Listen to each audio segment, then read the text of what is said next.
Welcome back.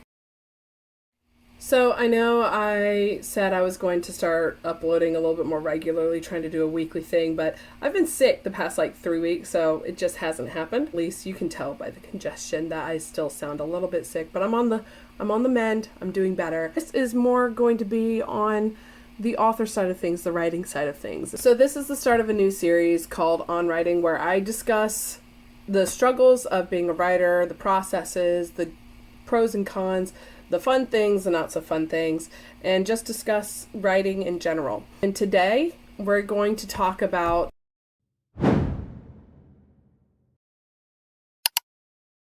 when it comes to writing, it's a lot like any other art form where you have different styles, different ways to create, and these practices, plotting, pantsing, or plantsing, are essentially the description of those practices in how you write and how you structure, how you build a book, build a novel. Plotting, I would say, if you're a painter, it's more like painting by a reference. You have something ready to work off of. It's the process of organizing a story prior to writing. So that can be in the form of chapter outlines, in the form of mapped out character arcs, written down themes you want to work with. It's a lot of work that you're going to do ahead of time before you even put pen to page, before you even write the first sentence. Actually, you don't have any surprises while you're in the process of writing. Another way I like to put it is you're getting the bones down, and then when you're in the process of writing, you're getting that connective tissue and making sure it all kind of cohesively comes together. So when you're plotting, you don't really have any breaks or issues when it comes to writing the manuscript. You have all of the problems that you would probably come across. They're already done. Pros, you're less likely to get writer's block, because especially with that connective tissue writing where you have A and you have C, but you don't know what B is. You need that B to get to C. That's what I call connective tissue writing. That type of writing isn't necessarily fun to write. It's the little conversations that can get a little tedious. It's the little things that you need to move the book along to get to the fun scenes you really like to write, the fun plot twists that you enjoy. And yeah, if you're a plotter, you have those connective tissue scenes already planned out, and you don't have to worry about getting writer's block whenever those scenes kind of crop up. It also reduces structural rewrites, meaning if you have the plot in place, you're not going back and going, okay, well, this scene completely screwed up the rest of the story, and so now I have to delete that and rewrite an entire new ending. You're not going to have that issue. You have the plot, you have exactly what each character is going to do, and you're not worrying about that. The story is essentially done. The next pro is you finish drafts faster. You can kind of crank through. This kind of goes into, you're usually writing from a formula. A lot of formula writers write with a plot already there. You're able to crank out your first draft, second draft, third draft a lot easier because you can just sit and write, and you're not worrying about being blocked. You're not worrying about those connective tissue scenes because, again, you have them already planned out, and you know what little things need to happen in each scene. The fun scene that you want to get to, the fun plot twist, the entire points of the story, you already have every little detail mapped out to get to that point. Last pro, it minimizes necessary revisions and edits. If you're a planner or a plotter, you have pretty much everything noted out, and you know everything that's going to happen. When you go back for edits and rewrites, it's going to be a delete this paragraph or rewrite this little section, not an entire chapter, not deleting an entire chapter and rewriting a whole portion of the story. You're not going to have that. You're going to have little bits and pieces that need to be taken out or edited, changed. You're not going to have the big revisions like a lot of other authors do who are more pantsers or plantsers. You might think that all sounds really, really good. Here are the cons. It requires intense work at the start. It's very much, you are figuring out all the minute details of what little things, even down to character reactions. How is a conversation going to play out and how is someone going to respond to it?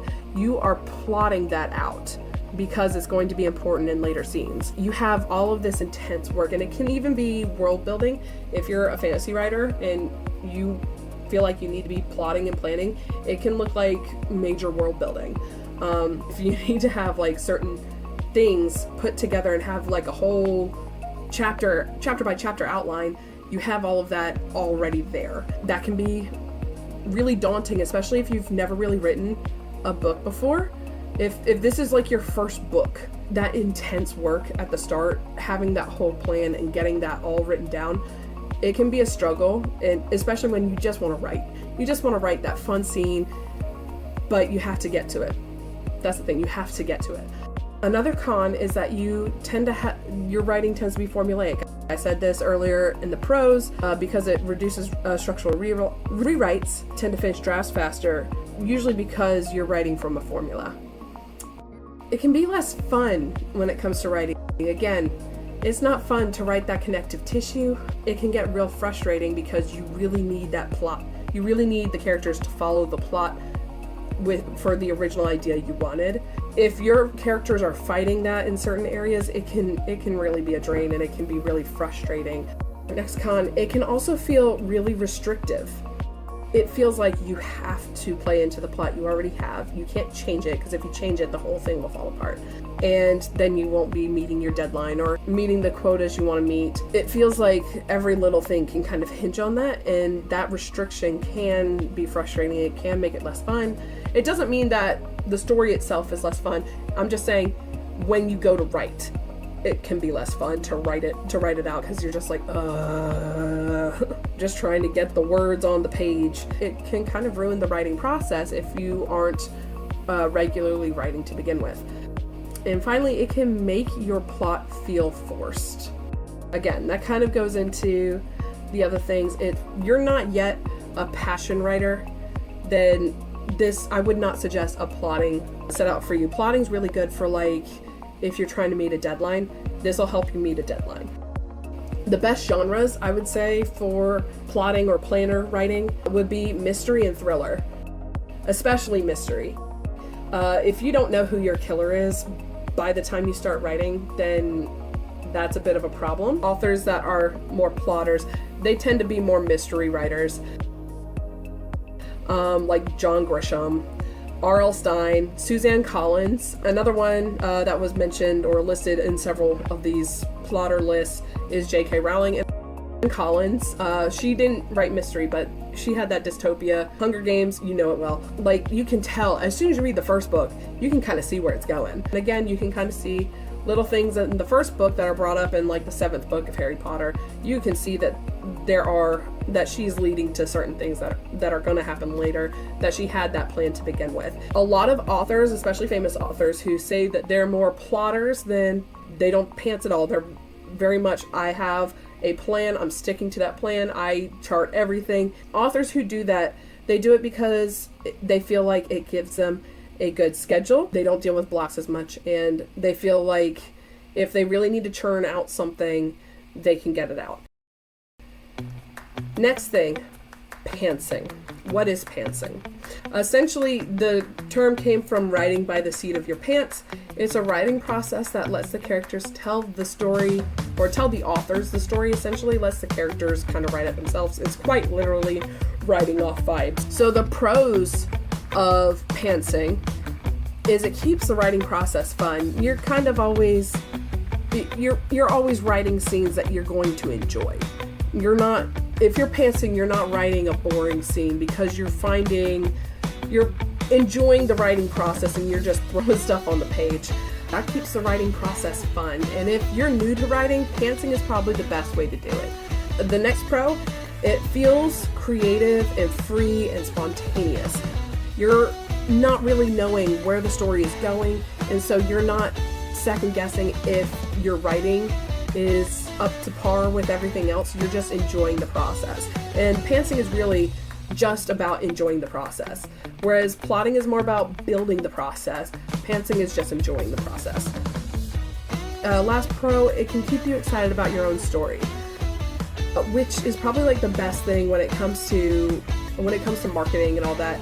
It allows you to be able to pitch and do that whole marketing side of things, and it keeps you excited about where your story is going and what you're going to do with it. If you're excited about your story, your readers will also be excited about your story. The cons of pantsing, though, it's more intense when it comes to edits and rewrites. So you're going to write by the seat of your pants, and then you're going to come through the editing process and realize written a character a certain way that doesn't happen later in the story, or a character arc doesn't make sense, or you're going to have mentioned something in a previous part and it's going to be completely forgotten about later, or you're going to have something that you thought you had brought up earlier but you actually didn't, and you actually have to rewrite that whole scene in, and that can shift everything. Adding those edits, those rewrites, it's more intensive on the back end of things, whereas plotting is more intensive on the front end of things. You're going to be hitting the structural problems later. Every writer has those structural problems, especially when it comes to that connective tissue writing. It's just you're going to be dealing with that later rather than dealing with it before you get into the writing process. Another con, you have a higher tendency of writer's block. And that's because of this connective tissue writing where you have A and you have C. A is your start, and you're excited to start, and C is a really fun scene that you have been imagining ever since you had the first thought of this story. But B, that B part can be a real kick in the butt. That's where your hard writing is going to come, because you're building to that C, and it might not come the way you want it to. If you're just not getting to that area, you're gonna get blocked kind of easily. And that was the issue I tended to have when I first started writing and I was pantsing. I would get to like chapter 3 or 4 and be like, I don't know where I'm supposed to go from here, and I would just stop writing. And you don't want to do that when you're trying to get a novel done. Pantsing is great starting out, but you need to know how you're going to get past those blocks, and pantsing does tend to cause writer's block. Your first draft will likely not resemble at all the final. And generally speaking, you don't really want your first draft to look exactly like your final, even with a plotting practice. But with a plotting practice, your first draft and your final draft are going to still resemble the same structure, whereas with pantsing, you're going to go back with those heavy edits and heavier rewrites because you found problems that you didn't realize were there, and then you got to go back in all those edits. So your first draft is going to look nothing like your final draft. You're going to change the structure of some of your story. That's going to happen with pantsing. A very famous author, I can't remember who said it, and y'all can Google the quote, but they said the first draft is telling yourself the story. I really feel that with pantsing, telling yourself the story is what it is. You can really see that with the first draft because, yeah, you're telling yourself the story, and then with edits, you're figuring out how it works, which can be frustrating, especially since you're like, yeah, I finished my first novel. Well, it's got to go through edits, and it's not going to be like that. And last con, that really fun scene, that vibe that you were feeling that really inspired your book, you might cut it at the end. And to me, that's not something I would even risk. If I'm writing a book, I really want that C scene in there. The whole reason I'm building to something, if I end up having to delete it because of writer's block or because it doesn't structurally make sense, I'm throwing out the whole dang book. I'm not even touching it anymore. And that's just me. If you're when you're writing, you might be very different, but me as a writer, that fun scene that you are thinking about all the time when you're writing, if you don't get to show that, it's kind of a little bit like, what's the point, at least to me. So that to me is a major con for pantsing. I would not call myself a pantser at all. This is from what I've heard from other writers. Best genres for pantsing is romance and comedy. And when I say comedy, I don't mean necessarily like, oh, I wrote a book of knock-knock jokes. I mean more of like a parody. You're not really planning on parody work. You're kind of just taking what somebody else wrote and kind of throwing your own humorous tint on it. But it can also be said for like other kind of stupid stories. That's just where you see it most. However, probably the most famous pantser, and I didn't really think this to start with because I have his book on writing, which is what I'm naming the series off of.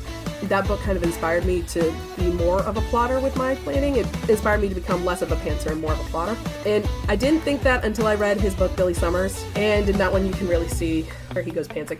Stephen King is apparently the most famous pantser on the writing spectrum currently. Another, Diana Gabaldon. Sarah J. Maas is another famous pantser, and George R. R. Martin is another famous pantser. And if you think about it, it's probably why we're not getting a final book of A Song of Ice and Fire. He said he's not finishing it. As of now, If he changes his mind, then that's one thing. But as of now, as of the last couple months, he said he's not finishing it. He says he can't finish it, and it's probably because you have a higher tendency of writer's block with pantsing, and he's a pantser. It's, again, hazard of this practice. You have hazards of the plotting practice too, mainly that it's boring. Next, and final, plantsing. Now, what the heck is plantsing? Well, plantsing is a mix of both. It's a practice of doing both plotting and doing the work beforehand and writing by the seat of your pants. So you have a plot you're working with. You know your characters, and you know the kind of stuff that you're working with. But if you run into something that might change your plot or might change how a character develops, you might run with it if you think it's better. I would probably say I'm more of a plantser just because of when I was making this list, when I was reading, plantsing has certain things where it's like, oh yes, that's when I write, that's exactly what I write for, and you don't have it in plotting and you don't have it in pantsing. And it's essentially, you might have a skeleton plot or you might have a chapter outline, but generally speaking, you don't have the scenes kind of so strictly planned out that you know exactly what's going to happen. When I write, I have a chapter outline. Some of the chapters, if I know it's an important chapter, it's going to be a thick thing of like, yeah, he says this, she says that, these are their reactions, and this is where I'm playing with it. Like, I have that planned out. However, there are other chapter summaries that I have, say, need his perspective, wax poetically on grief or whatever. Then with that, I get to play. Recently, I just wrote a whole chapter and I ended up having to do research on the back end of money and figuring out how I wanted to do money in my world, because originally I had just written one thing. I was like, well, I want it to have a little bit more structure than that so I can better show how this character is disenfranchised compared to these other characters. That is more plantsing. If I were a planner, or a plotter, I would have already had that figured out and it wouldn't have come up to me in the process. So the pros of plantsing, it's less intense with both prep and edits. Because with this one, you kind of edit as you go. Yes, you might have a prep of, what themes you want to work with, basic plot you want to go with, general character arcs and how you want them to evolve. But if something happens during the editing process, or during the writing process, if something happens that changes certain dynamics, you'll work with that. It does tend to help you in the process. Next pro, it allows new ideas to form into better writing. So again, if you have an idea for a character and you think that they're going to go one way, but then when you're writing something and you kind of see them shifting a different way and you're like, you know what, I'm going to lean into that and I'm going to change this scene that I've already written so it fits with what I've written here because this works better. That's plantsing. Next pro, it's the best of both plotting and pantsing. Again, you have the plot, you're less likely to have writer's block than you would with pantsing, and you can still have that kind of schedule and you can still kind of churn something out even if it's big. You have that plot you're working with and you have most of the problems kind of figured out, but at the same time, you're still having fun while you're writing. You're still enjoying the aspects of pantsing that keep writing entertaining for the writer. Another pro is that they're usually character driven.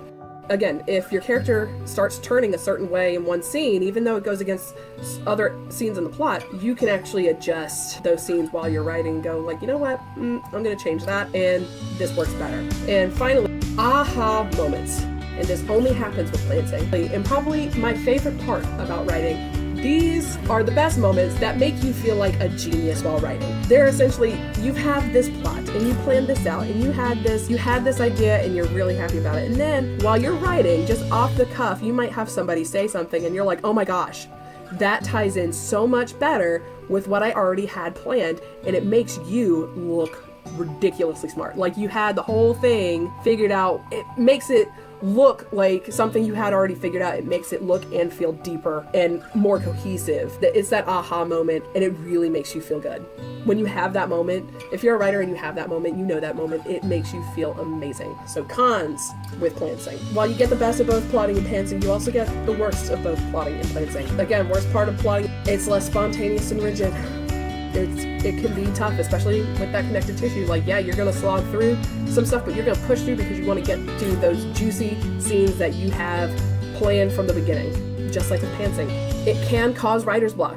You're going to have that connective tissue writing, even with planting, you're still going to have some of that connective tissue writing where you have a scene and it's just not working, and then you got to like go back and go, why isn't this scene working? And then it might take you a little while to figure it out, and then sometimes it just hits you and you go. If you're planting and you're more on the pantser side of things, you might have a more meandering plot. If you have a meandering plot, it's usually because you went in with like, I have a character arc and I have themes I want to play with, but you don't know the plot, and so you're just letting your characters kind of tell you the plot, even though you had like a general idea or general vibe of what you wanted to happen in the plot. And then like to try and get to where you're trying to get to, it can kind of take some weaves and turns, and it can kind of feel like it's taking longer than it should have. Probably the biggest con is the opposite of the aha moment, which is realizing a scene you wrote must be cut or rewritten. That is probably the hardest part about planting, but I mean, again, it happens with every writer. The best genres for planting would be fantasy and sci-fi. Because with fantasy and sci-fi, you're doing that world building, so you want all of that world kind of figured out ahead of time, but at the same time, you also need to learn who your characters are, and sometimes if you need good characters in fantasy writing and in science fiction, because a lot of those stories are character driven, while you have all these notes on the worlds you've built with both of these genres, you are learning who the character is as you're writing. And that's generally what a planter is. When you look at who the most famous planting writers are, you can see that it's all fantasy, it's all sci-fi. Brandon Sanderson is one of the most famous current planters. Neil Gaiman is another one. J.R.R. Tolkien, he pantsed The Hobbit, but he planned The Lord of the Rings. And another big planter is Rebecca Yarros. All of them are fantasy writers. Some of them are science fiction writers. Yeah, they all take heavy notes on the world that they've built, but they let the characters kind of lead the story through this world. And that's planting for you, 100%. So, what do you think you are? As I said, I am a planter. While I usually have a rather strict plot, I might add scenes as I'm going, or I might subtract scenes as I'm going, but I have a general idea of the characters I have and how I want them to go through this world, as well as I have a bunch of notes on the world itself. But again, if I'm not able to get an effect I need, I will change or look into more stuff to better my writing. So I would say that is more of a planting writing practice, and especially since planting is the only one that really has those aha moments, because with plotting, you're never surprised. And with pantsing, you're always surprised. In planting, you're kind of know exactly where you're going, but then you can surprise yourself with like oh, I did this great thing. And I would say, in that regard, I am a planter. But I'm probably more on the plotting side of planter. If you're writing, where are you? How would you describe yourself? And comment below, subscribe if you are interested in more of this writing style content. Again, nice to have you. Sorry again that this video was not in my regular schedule, but you can't control when you get sick. So anyway, it was great talking to you, and see you next time.